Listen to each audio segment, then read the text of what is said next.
Hey guys, my name's Joseph Lucero. I'm with Powerlifting Technique, and today we're going to talk about the number one overrated exercise in powerlifting. So, powerlifting, you squat, you bench, you deadlift, but not just that, you also do variations of those lifts to help you overcome weaknesses, sticking points, etc. There's a certain one in mind that I think is very overrated, overused, and I think it's misdone. It's done incorrectly. I definitely think that it should be addressed amongst the powerlifting community. So in this video, we're going to talk about the most overrated exercise in powerlifting. Why is it a problem? How can people fix it? But I'm going to give you some suggestions, probably about 3 suggestions on ways to replace this overrated exercise of powerlifting.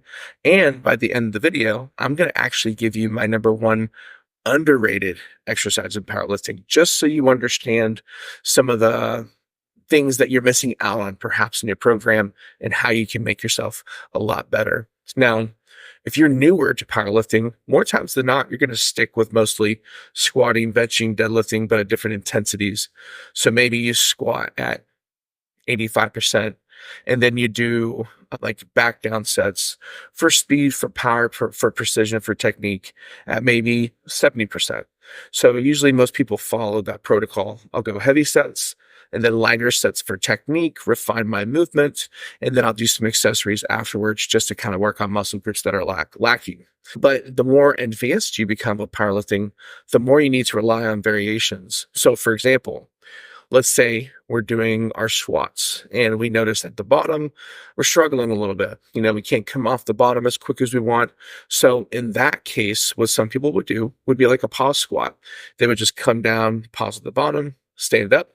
And in that situation, you're pausing at the bottom, which is making you have to work harder in that position, which hopefully if you push that variation for several weeks, the acclimation stage of powerlifting or just lifting in general would help you get used to being more strong off the bottom, and then your squat should get a lot better.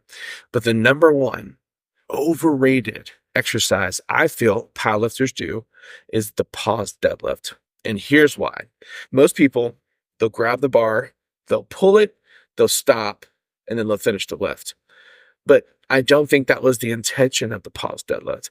When I talk to more athletes about that, like my athletes, the ones I work with, the things we do initially are, we talk about things like slack pull, bracing, positioning.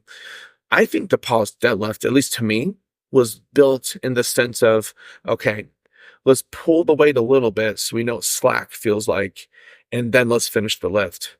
But what's happened is we see people pause deadlift and they'll yank it, they'll stop, and then they'll finish. And to me, you don't ever want to pause a deadlift because you're never going to want to pause it in competition, nor are you wanting to pause it during the phase of the lift that you want to accelerate through. Again, I know that the pause squat and the pin press are motionless movements in certain positions, but it's a part of the big scheme, the downward phase and the upward phase. I think the deadlift's so delicate, you have to really learn how to fire off the floor as fast as possible if you want to be successful. So if you like this video, hit the subscribe button, click the like, leave a comment, maybe read the description. There might be a little surprise in there for you guys. And if you want to learn more, check us out at powerliftingtechnique.com. Again, my name is Joseph Lucero. Hope you guys have a good day and you share this with someone else.